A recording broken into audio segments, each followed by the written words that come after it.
And I think that's why we have to do it with excellence, because God expects us to do it that way. Impact versus impression. You know, we can get this bad, we can get this mixed up, because a lot of times we just want to impress people. Look at my big church.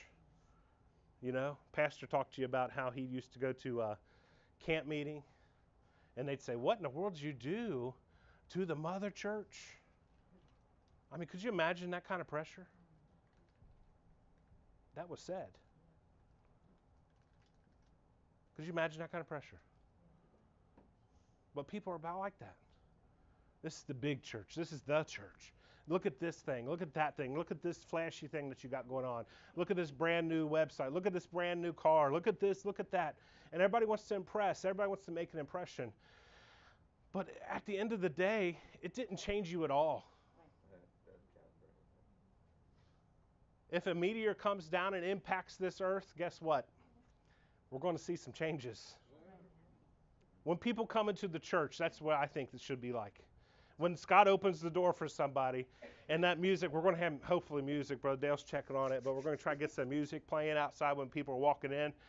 And it's going to be the worship set. So they're going to kind of get already hearing what God's going to do for them that day, right? And they're going to get excited. They're like, oh, man, I like that song. I wish they'd sing it at worship. Then they get up in worship time, and they're singing that song. They're like, oh, look, honey, I wanted to hear that song today. And they're like, awesome. Remember Scott? He was smiling, just saying, oh, come on into church. It's going to be great. And it's just like everything that the devil was trying to do to them, we just socked him in the face, and we made an impact. You know what I mean? Just by those two little things, just like that. Scott's standing there at the door with that yellow vest. He looks like a highlighter. And he's up there, and he's just giving it all he has for the Lord, telling, hey, it's so good to see you. I'm so excited that you're here. It's going to be an awesome day. And they're talking about that song, and you got a smile on your face because you know something they don't, right? They're going to be singing that upstairs, and it's going to be great. And you get excited, and they get excited, and they go into church, and man, the preaching is just phenomenal at this church. No matter if it's a guest speaker or if it's our pastor, we just see things that are just awesome. God's moving, and his presence is there. And the Holy Spirit just comes and floods in and refreshes people, and they change their life. It's an impact. That's the difference between, well, your church is pretty. I like how your children's church is set up, and I really like the gift you gave me. That's really fancy. Or, man, God changed my life today. That's it. That's the difference. You see the difference? Those are two different things. And it has to be our mindset that we're going to make an impact. So how do we do that? At the door, I talked to you about Scott making an impact. When you walk through the door, you know, Thelma was there this morning, just hugging people, loving them, saying, oh, it's so good to see you. And they're getting in and out of the rain. And, you know, we had umbrellas out there today. Todd was doing a great job with that. But, you know, they're just coming in, they're getting greeted, and they're getting told how great it is to be at church. And then the next set of greeters by the elevators, they're walking in, they're seeing them, they're getting greeted, they're getting hugged, they're getting told exactly how glad they are to be there and that they belong here and that this is their church. And that is so awesome to have them. And then they walk up the elevators, and there's a resource table. And you guys are manning that resource table. It's just awesome. And you're giving them everything they need, all the resources that they are right there that they need, if they could just grab it and take hold of it. Got these connection cards which will change their life.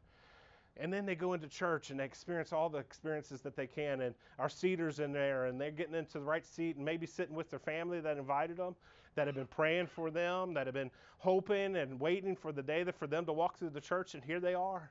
And God's doing some great things. And all of a sudden, they preach the sermon, and it's just awesome. They're blessed, and everything is just wonderful. And then at the end of the day, they fill out the connection card. We pick them up, and hopefully hopefully they filled them out. And then we pick them up, and the next day they get a phone call or a letter. I mean, it's just awesome to see what happens just by this team here really helping the folks come in and be a part of what God has for them. All that you guys are doing. And I didn't even talk about security team, because that's a whole different day. Man, that security, you guys are awesome, right? So this is why we do what we do. We're here. It's important that you're here. It's important that you show up. I mean, it's important. It's encouraging to me to see when we have our team come together. This morning we didn't hold hands in prayer, but we stood together and prayed. Some of us were sick, so we didn't want to share those germs.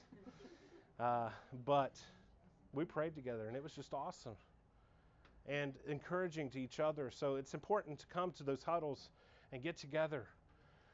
Find out where our children's church is, because we're there to protect them as well, those kids and Megan and them doing all the work that they do. So it's important that we make an impression or make an impact, not just an impression, right? It's important we make an impact, not just an impression. If we make an impact, we've done our job. That's right. We'll see people come back. We had a family come back today for their second week in a row. Yes, they were. That's awesome, right? Whole family, big 4 kids, family 4 kids. I got a heart for them kind of people. They're crazy, crazy people. I got 4 kids. They're awesome, but they're crazy, right?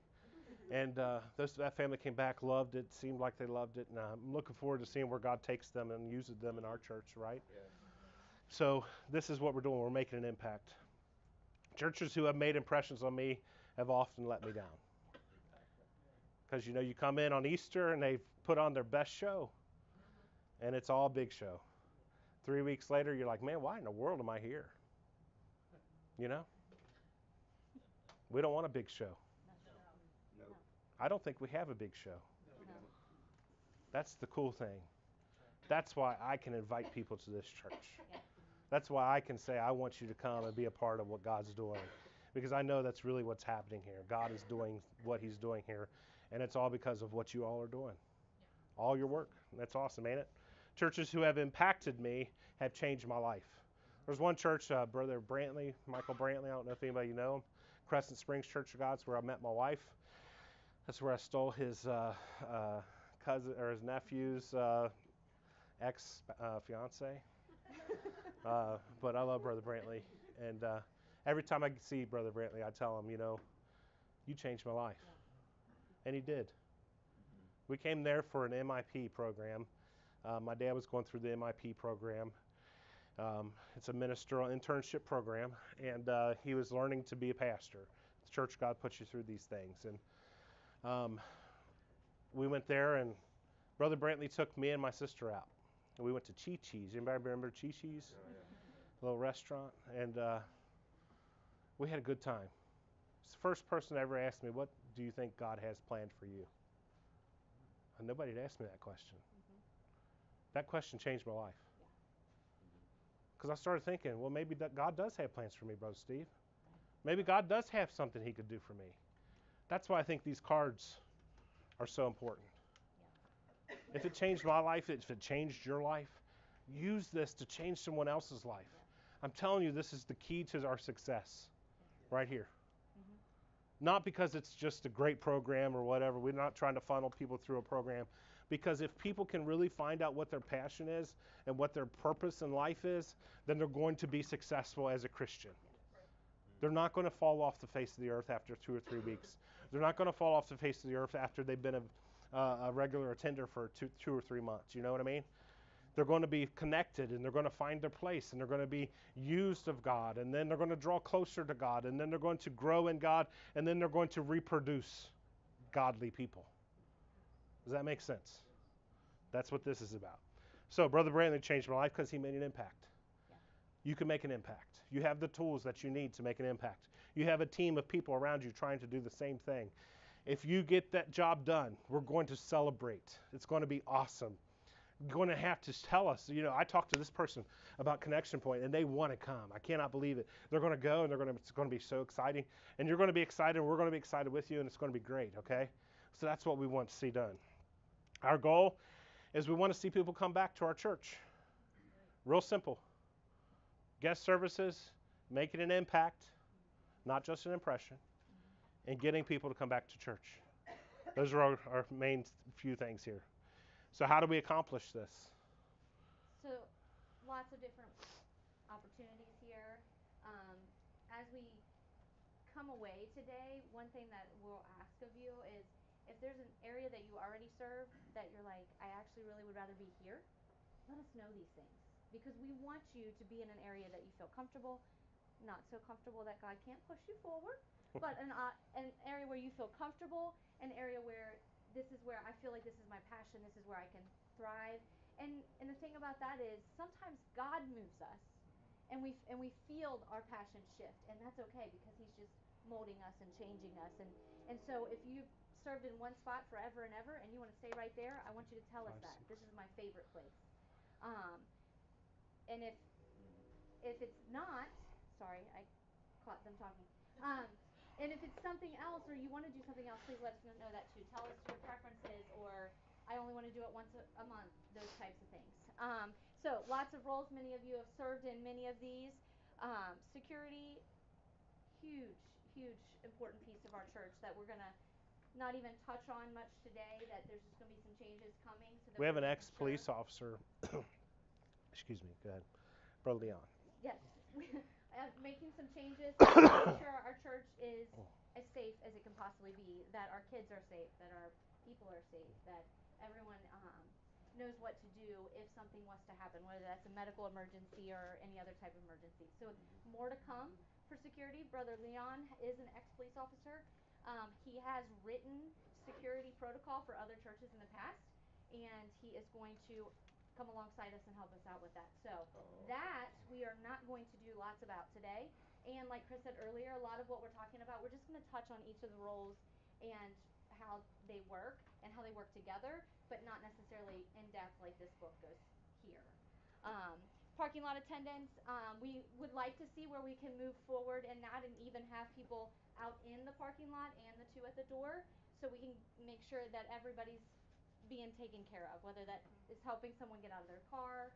Um, that we had the story where somebody was coming new to the church and didn't know if they were in the right place, and they seen that yellow vest, and that let them like, oh, okay, I'm gonna go ask them where I need to go. And so if we can get more of those yellow vests out in the parking lot when everyone's coming in, I think that would be very helpful. Thelma had a great idea also about the Yes. signs, about people in the parking lot, just like maybe teenagers, that had signs that would say, smile, it's Sunday, or something, just kind of get their attention, trying to draw some folks in. I think that would just be an awesome thing that we can do, little things like that. So We have lots of opportunity here because there's such already a foundation of great work that's being done. But you guys, you've been doing it, so you know ideas such as that. Be innovative. Let us know. Talk to us, so that we can continue to grow this ministry into what God's called it to be. Greeters at the front door and by the escalator. Just what we've been talking about. That face that you say hello, you smile, you give them a hug, and then with our visitors, let them know that they're welcome here. Let them know where things are. Here's where the bathrooms are. This is where you check your kids in.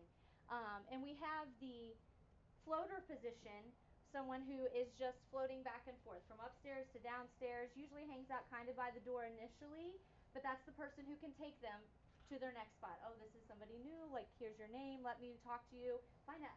If you're doing the floater, find out, how did they find out about us? Who told them? Do they know somebody? When we get to the seating area, should we know who they're looking for? Those types of things. Did they find us on the internet? What kinds of questions do you have? Here's your connecting point card. So the floater does lots of those things as they're bringing them up to service, but we want it to be orderly and we want it to be a machine, but we also, like he said, want it to be organic.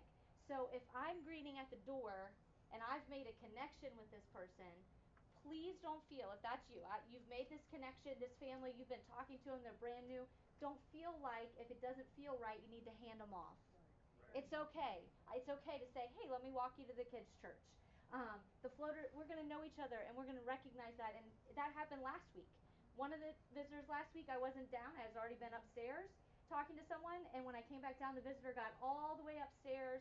I was the floater. I never touched them because you guys did such an amazing job getting them where they need to be. They told us that later. And that's how it should flow.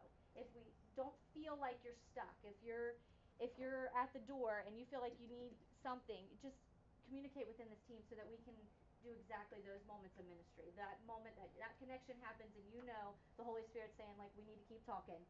Please feel open to do that. yes. That was floater. The elevator attendant's little guy, Gabriel, he's been doing it pretty much every week. The idea here is just to have somebody there for those that use the elevator, push the button. They don't have to get in the elevator, just hold the door open for them to make sure they get in there safely and they know they can use it. And that's why it's safer. Some people shouldn't even be on the elevator. Like if they're in a walker or a wheelchair, they can't use the elevator, or I'm sorry, the escalator.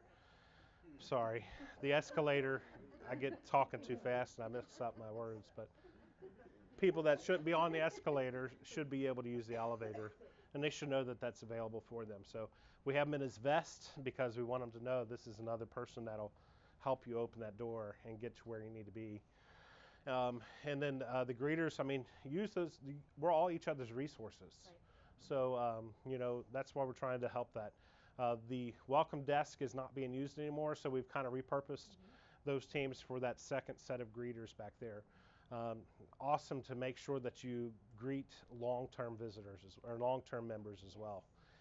We focus on visitors and visitors and visitors, but people like to know that this is their church. They want to be taken care of. People that have been here, that have invested, they paid their tithes week after week. They're not just a second thought. You know what I'm saying? So the needs that they have, they need to be met as well. If they need prayer, like she said, if God's leading you to do something, take the time and do it. Chick-fil-A, we have a friend who's a manager at Chick-fil-A, and she said that, they encourage their cashiers, all of their guest services team to make sure that they, make a connection. Learn someone's name. If you see that, their customers coming in every day for the chicken biscuit, find out what that person's name is and make a friend. And that's really important to, like, whenever you're talking about business folks, they invest a lot of money in trying to get repeat customers. I think one time it was $700 per customer, one guy was saying. I think statistically, I think when you're talking about church planting, for each salvation, it's cost $700 per salvation or something like that. So they correlate these business ideas, and church people, big brains in the church, right? They say this is how much it costs to save somebody's soul is $700. A church needs to invest that much money. But that might be true, but if we are the ones that are going out and greeting somebody and making sure that you're friends with somebody, like every time Jimmy walks in, I just make over his motorcycle, and he loves that. I told him a story about my motorcycle accident, and it made a connection, and something simple as that. Like, I've been through an experience, you have a similar interest, that was a connection. So if you find those situations, with Jose and Jennifer, they have 4 kids. We have 4 kids. That's a connection point, You look for those kinds of things where you can stop and say, hey, yeah, I know about that. I know what it's like, and it's hard. Or her father, he worked in the Postal Service, just retired. So now he's a retired man, So if any of you have been retired, or if you're looking forward to that very soon, there's a place where you can connect with people. And, God can use anything that we go through for His glory. And I think that's awesome. So elevator attendants doing a good job. One thing about all of these jobs, resource table, one thing about all of these jobs, we want to find out a way that we can do it not just before service, but some of these things need to be done after service. Like Sarah needs help with getting the booklets out for the small groups. And we need help with different things about getting resources out to people or signing up sheets. So those are some of the things, like if you're in the resource table, come back out to the resource table after prayer and, find a place that you can serve or help. These guys, Dale, Thelma, Jessica, Megan, Sarah, you guys are just like overworked, and we have so much help. So we can be a help to everyone here, right? We can help each other, and that's what I'm hoping we as a team do, that we look for an opportunity to say, I wasn't asked to do this, but do you need help to do this today? And I'm sure, knowing Sarah, she's not going to say, no, I don't want your help. If you would have wore a different shirt today, maybe. No, she wouldn't say that. What she'd say is, yeah, come on over. Because she's got 15,000 different things to do on Sunday afternoon or Sunday. Standing at the table with papers is something we can do for her. Does that make sense? Yeah. So there's all kinds of opportunities for us to get involved after service as well as before service. So if you're on the team that day, it's okay, if you have to rush out. Don't feel like you're obligated to do this. But if you have the time, step back and say, is there anything you need me to do after service today? And I'll say, I'll find out, And then you can go right in and fill in wherever you need to be filled in at. So that's kind of where we're looking to hope to do. The resource table, one big thing here, is check that weekly email. Everybody gets the weekly email, and make sure that you know what information's there so that if somebody asks you about that, you have the information. Or if you see a family that might benefit from being informed, go ahead and inform them. Hey, did you know we're having this on September 16th? Did you know we're having this dinner or this park picnic in the park? 17th, right? This is 16th. I was right. See, I second guessed myself. So, tell them, hey, we'd really like to see you there. We're going to have, we're going to grill. We're going to have coleslaw, mac and cheese, potato salad. It's going to be great. And they'll be like, oh, thanks. Scott invited me to that. I'm going to go. Yeah. 96% of people that you invite to go will go. That's a statistic I love. That is true. If you invite people to come to church, they'll come. Anyway, that's a different topic. Cedars, we want to facilitate a safe and distraction-free environment. So before service is a big deal because you can kind of consolidate folks into the middles. Those are the best seats anyway. If you go and you try to book your theater ticket online, like most of you do nowadays, because if you get there, you might not even get a good seat. But the seats in the middle of the theater when you go to watch a movie are always the first ones taken. But at church, for some reason, we can't get them to go to that middle for nothing, right? I don't know what the deal is, what's wrong with that. But, that's encourage people to go to the middle so that as the later folks come in, and usually our guests are going to be the later ones, they can find a seat easier, and that's all that is. All of us, we can do that together. Most of us in here, if we can create that as a culture, it'll help our seaters out, and it'll show, all the other folks, hey, this is normal for us to be in the middle and not on the edges. So that would help out tremendously. This can be a bit difficult because some people they don't want to listen to you. They don't know who you are. They don't know why you're trying to force them into a seat they don't want to sit in. Things like that. So it can be scary at times, but that's why we have Thelma and those kinds of people doing that kind of job.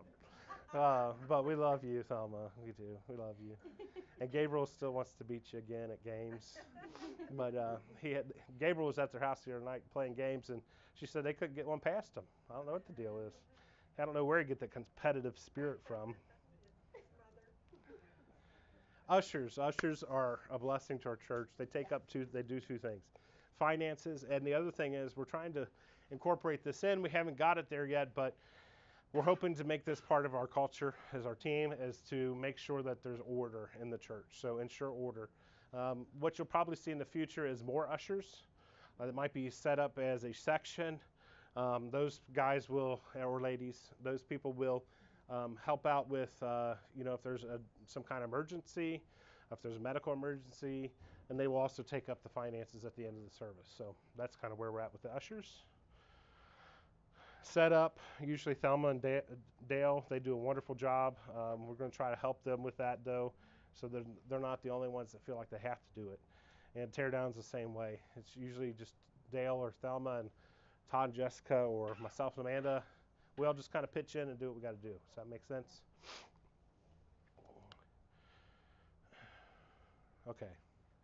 Read those books. Put a lot of time and effort into those manuals. There's a lot of information for each position. Like I said, it's still kind of being worked out. It's not 100% perfect, especially the security section. The security section is going to have to be handled because that's a major issue. We think it's not going to happen to us, but at the Fifth Third building, they didn't think it was going to happen to them either. So we've been lucky and we've been blessed, and so far we haven't had to deal with that, and hope we don't ever have to. But we need to have a plan in place. It wouldn't have gone as well as it did on what was that, Wednesday? Wednesday, yes. Had the Cincinnati PD, Cincinnati Fire Department, not been planning for that kind of incident. So we're going to have to do some planning as well. But we're doing this. Guest service is a frontline position in the fight for souls. That's my strong stance. Mm-hmm. I truly believe that. I live that. I believe that. We have to stand in the gap. There's people that are going to come to our church. It might be their last line of defense. It might be their last lifeline. And if we're not ready for that, if we're not serving with excellence, if we're not doing it with passion, we're going to miss them. They're going to fall through the cracks. And then it's like, you know, you look back and you think, oh, we could have done something for them. We had, when we were pastoring, we had two suicide situations. One person committed suicide, and one person attempted suicide. And looking back, I thought, you know, after that, I preached I preached the one guy's funeral, and looked back and I thought, man, we could have done something for him. You know, if we just had a different understanding of what was going on in his life and what was going on in their family situation, and we could have changed that outcome. We could have done something different. You know, I didn't beat myself up about it because I had no clue. Like, I didn't know what was happening. But at the same time, you know, I hate to see that. I hate to see something like that happen. Knowing that we have the answers, knowing that we have the solution, knowing that we have the right way for people. And folks are being drawn to our church. We have teenagers in our church that have troubles. They've testified about it. Suicidal. Sarah could probably tell you stories you wouldn't even imagine. But I'm telling you, we have to pray for each other. We have to hold each other up. And we have to be a smiling face on Sunday morning with open arms. Standing there saying, it is so glad that you made it to Sunday. I remember one time we took a group to Winterfest, and the whole week before we took that group, my cry and my passion was, Lord, please just let us get them there. And that's the way I feel like with our church. I pray, God, just let them get there. Let them come. Let them experience. Because what I've experienced from you all has been a life-changing thing. It's been awesome to see that we can come in. You don't know who we were. You didn't know who we were from Adam, Rob. You invited us to your house. Let us come in. You ministered to us. You loved us. And you got us through some bad times, brother. You won't even know. But that's what this is about. Yes, it is. You come to church on Sunday, do your job, and never quit. Lives are hanging in this balance. Because God has a plan for every person that walks through our door. God has a plan for every person that walks through your house. God has a plan for every person that you minister to, Todd. Jessica, God has a plan. Every person that we greet at the door, even if it's an umbrella over their head. You've changed their life. You made an impact. God has a plan for this group. He's going to do some great things. If you have to miss a service because, you know, things come up, you get a flat tire on the way to church, just give us a call. We're not going to be like, oh, look at you. You're failing us. You're doing this wrong. You're doing that wrong. I can't believe you. Why didn't you get your tire fixed before that? No, we're not going to do that. We're going to say, you know what? We're praying for you. You need help? Right. We'll send somebody out to you. You need help? Get here. Because we love you. We want you to make sure you get there if you need to be there. But the biggest thing is we do this because God has called us into this ministry to do something for this community. Right. Deer Park, they're going to be blessed by this church. Cincinnati, it's going to be blessed by this church. This church is a blessing. We don't even know it yet, I don't think. I think you guys come to this church and you think, yeah, we have a good church. It's been great. But I think you don't understand the impact you're making already. God is going to use you in this ministry. On the front line, it gets hot. Sometimes you have to deal with sunburn, Scott. It gets scary sometimes because they might come in cussing at you, Todd. You remember that lady? During the winter, you'll face snowstorms and ice. It'll be cold. You might even slip on the ice. I hope you don't. But if you do, we'll take care of you then too. But when you least expect it, the enemy will try to overrun you. But if we stand strong together, in the end, you'll never quit. We'll see the victory. We have to be unified. If you have to call in, but maybe try to find somebody to fill your spot because you know how important it is to be there and to see how God's going to do what he's going to do that day, you know? I think last week we had a group come in, they had to leave early, but they came and did their position anyway. Even though they had to leave, they didn't even get to stay for service. They came in and did what they said they were going to do, and I thought that was awesome. You don't see that. This church is special, and we're glad to be a part of it. we have to get some more folks in on this, because the blessings that you're receiving are going to be awesome to be seeing, watch other people get, that you draw into the team and let them see the blessings get. That's what's going to be cool. But I'm glad that you came today.